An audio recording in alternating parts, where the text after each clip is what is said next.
آیا اف کۆمبوونە دێبووچەیە تاکردن دێ چ دەرئەنجامێکی لە پێی خۆ بینە ئایا ئوکرانیا ئامادەیە دەستبەرداری هەندێک ناوچەیان ژێ سەر ئاخا وڵاتی خۆ ببیتن و حالێ حاضر سەدا 21 ئاخا ئوکرانیا دەدەستی رووسیایدا داگیر کردە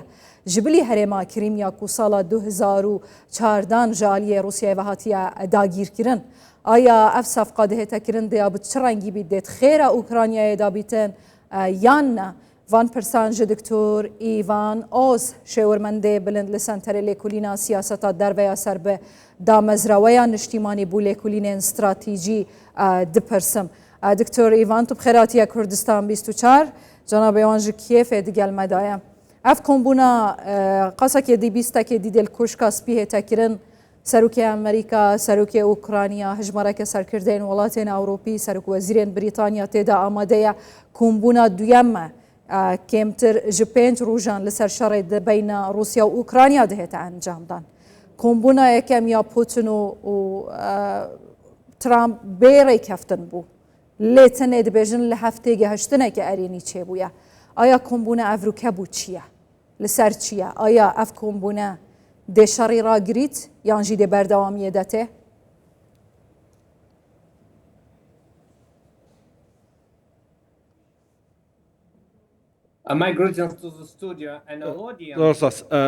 سڵاو ڕێزم بۆ هەمولایەک دەزانم بێگومان چاوەڕوانی زۆر هەیە لەبارەی ئەم کۆبنەوەیەوە بەڵام با ڕاشکاوە نەبین تێبگە یەکێک لە هۆکارەکانی کە کۆبنەوەی پێشوو لە نێوان دۆناڵد ترامپ و ڤلادیمیر پوتین ئەنجامدا چونکە رووسیا دەیویست دەست بەسەر ئۆکرانیادا بگرێت بەڵام ئێستا رووسیا دەست پێشخەری کردو بۆ وەستانی جەنگ و دەڵێت دەیانەوێ دۆنێسک کۆنتترۆل بکەن بەڵا دۆنماس دەبێ ئەم بەمانای چی بێ ئەوانە سەرکەوتو نەبوونە لە کۆنتترۆلکردنی ئەو ناوچەیە بۆ ماوەی 3 ساڵ ئێستاش بە گوێرەی بەجۆری هەڵەکان کۆنتترۆلکردنی ئەو ناوچەیە کە رووسیا دەیەوێت پێویستی بە زیاتر لە 150,000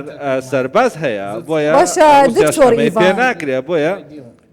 ئەم ناچنە سەر وێ مەسەلەی رووسیا چەند گرتیا و بژوانە چەندێ بگریت نوکیان بەحسێ ئاشتیەتکەین نوکیان بەحسێ ڕاگرتنا شارتکەین نوکیان بەحسێ گفتوگووەکێتکەین لەسەر ڕێککەفتنێ بۆ ڕاگرتنا شار ئایا کۆمبوونە ئەڤروکەیە لە وایت هاوسێ دێ چ قرارێک بۆ ڕاگرتنا شەڕ ژێدەر بکەویت و ئەو قرار دێ لەسەر حسابە ئوکرانیا بیت یان دقازان جەواندا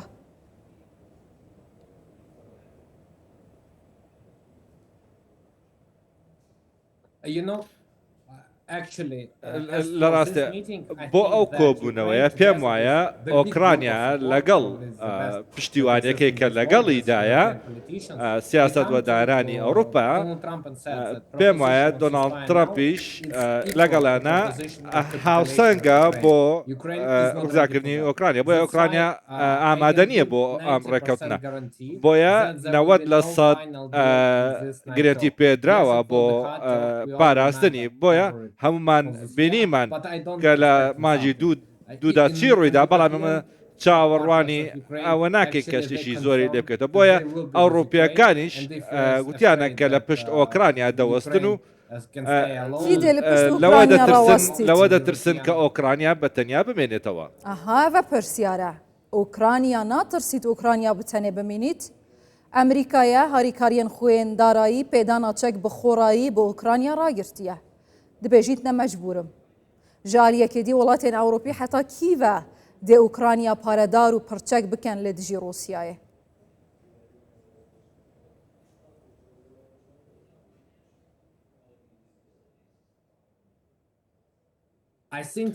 پێم وایە ئەوروپیەکان و بە ترامپیان وتووە بەڵێ ئۆکرانیا پارەکەی دەدات بەڵام ئەمریکا پێویستمان بە زانیاری و بە چەکی ئێوە هەیە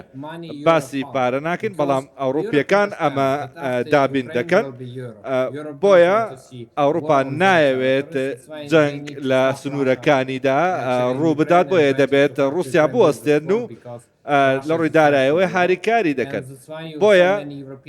زۆرێک لە سەرکردە ئەوروپیەکان ئێمڕۆ لە واشنگتن دەبن بۆ ڕوونکردنەوەی ئەوە بۆ دۆناڵد ترامپ کە ئێمە ئۆکرانیا بە تەنیا جێ ناهێڵدین و لە ڕووی داراییەوە پشتیوانیان دەکەین. باشە دکتۆر ئیڤان سەدا 21 یا ئاخا ئوکرانیا کەتیە دەستێ رووسیا ژبلی هەرێما کریمیا ساڵە 2014 داگیر کردە.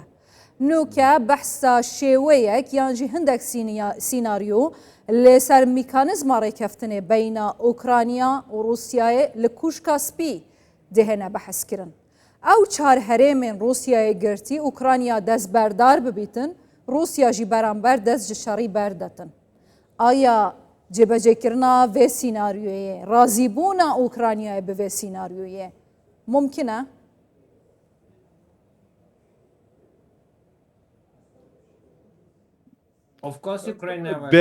بێگەمەن ئۆکرانیا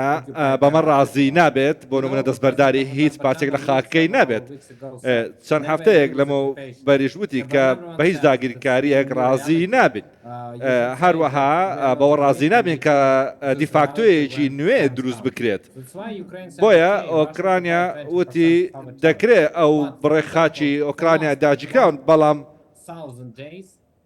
بۆ ماوەی 3 ساڵ تەنها سەدایەکی خاچی ئەو وڵاتی داگیر کردەوە. بۆیە داگیرکاریەکە بە جۆرەی ئۆکرانیا دەبێت بڵێت ئێمە ئامادەین بۆ ئەوەی ئەو جەنگە بوەستێت. ئەمەش واتە بۆ ئیکۆنۆمیست و هەروەها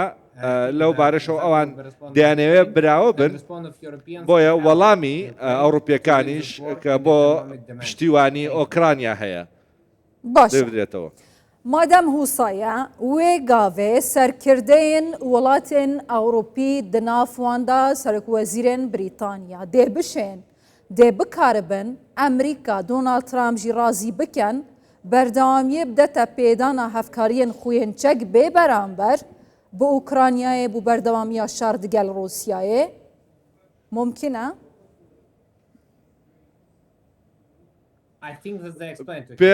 پێم وایە ئەمەی بۆ ڕوون کراوەتەوە کە ئەوان پارەیان هەیە و ئامادەن ئەو پارەیە بدەن چونکە دۆناڵد ترامپ دڵنیانیە لەوەی ئاخۆ ئەوروپیەکان دەتوانن پارەی ئەو چەکە بدەن. بۆیە دەلێگەشتێکی گەورەی نردووە لە ناویاندا سکرتێری ناتۆ حاڵی حاضر زدەتری 100 میلیارد دلارە وڵاتێن ئەوروپی ئامادەنە بدەن بۆ کڕیناچەکی ئەمریکی ئەمە مەسەلەکە دیە لێ ئایا ئەف وڵاتێن ئەوروپی سەرکردەیەن وان دێشێن ترامپ ڕازیکەن کو ئەمریکاژی چەک بێ بەرامبەر هەفکاریên سەربازی لۆجستی بدەتە سەربازی و ئارتێشە ئوکرانی بوو بەردەوامیە شەڕێ دیگەل رووسیا؟ ئەڤە پرس.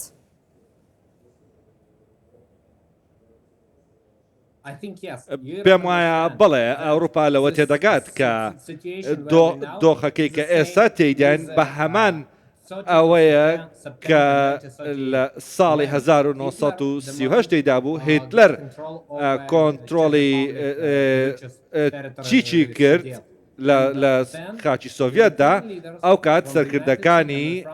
ئەوروپا هەروەها بەریتانیا لە ماوەی نیو ساڵدا جیک ون بوو داگیرکرا. بۆیە جەجی جیهانی دووەم دەستی پێکرد دوای ئەوروپیەکان بڕیارەنداوە کە ئەو پارەیە بدەنە دەزانن دوای ئەوە چی ڕوودە دوای ئەوە دەبێ بۆیە ئەوان ئەمان ناوێت ڕوودا. بۆیە سەرکردەکانی ئەوروپا بە دۆناڵد ترامپیان ڕاگەاندووە کە ئامادەن هاریکاری ئۆکرانیا بکەن بۆ ئەوەی ئەو داگیرکاریت نەمێنێت هەروەها ئەو خاکانە بەهی خۆی بزانێت. دکتۆر ئیڤان مەسەلا دۆناڵد ترامپ پشتی کۆمبوونا دگەل پوتن وازەح گوتیە هیچ ڤەگەڕە ئوکرانیا بۆ هەرێما کریمیا و بۆ هاتنە ناو ناتوێن نینە.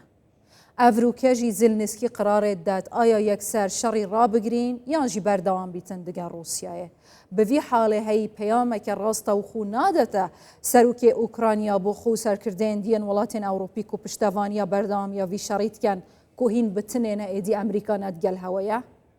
ئایا دڤی حاڵەتیدا ترامپ دگەل ڤان زەخت و فشارە دێشێت زلنسکی ڕازی بکەتن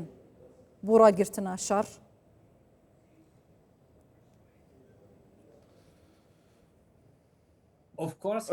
بێگومان زلێنسکی دڵنیا لەوەی کە هیچ چارەیەکی تری نەماوە ئۆکرانیا دەیەوە بڵێت ئێمە زیاتر لە 3 ساڵونیەوە لە جەنگ داین و چەکی زیاترمان پێویستە و سەداچلی ئەو چەکانە لە ئۆکرانیا بەرهەم دەهێنرێت بەڵام سەداسیەکەشی لە شوێنی ترە نەک سەداسەد بۆیە لەسەر ئۆکرانیایە کە پێشانی بدا کە بەڵێ کە تێدەگەن لەوەی دەکرێت کرێمیا لە ژێر کۆنتترۆلی ئۆکرانیادا بێت و دەکرێت سزای ئابووریش بەسەر رووسیادا بەسەر بسەپێندرێت بە بۆچوونی من هەندێک کێشە لە بودجێ رووسیادا هەیە کە ئەمەش وای لێ کردووە نزیک بێتەوە لە چارە نووسی یەکێتی سۆڤێت لە ڕووی داراییەوە هەمان کێشە ئێستا ڕوبەڕوویان بۆتەوە بۆ یە کۆنتترۆلکردنی کرێمیا پێم وایە بە هەر حاڵ لەبەرەوەی ئابووری رووسیا بەو شێوەیە کە هیچ هاریکاریەکی ناکات بە کۆنتترۆلکردنی کرێمیا بۆیە ئەمە باز دەکرێت لەگەڵ دۆناڵد ترەمپدا لەلایەن زلێنسکی گەلێک سپاس دکتۆر ئیڤان ئۆس شێورمەندێ بلند لە سەنتەرا لێکولینە سیاسەتە دەرڤەیە سەر بدام مەزراوەیە نیشتیمانی بوو لێکولینێن استراتیژی ژێ کیێف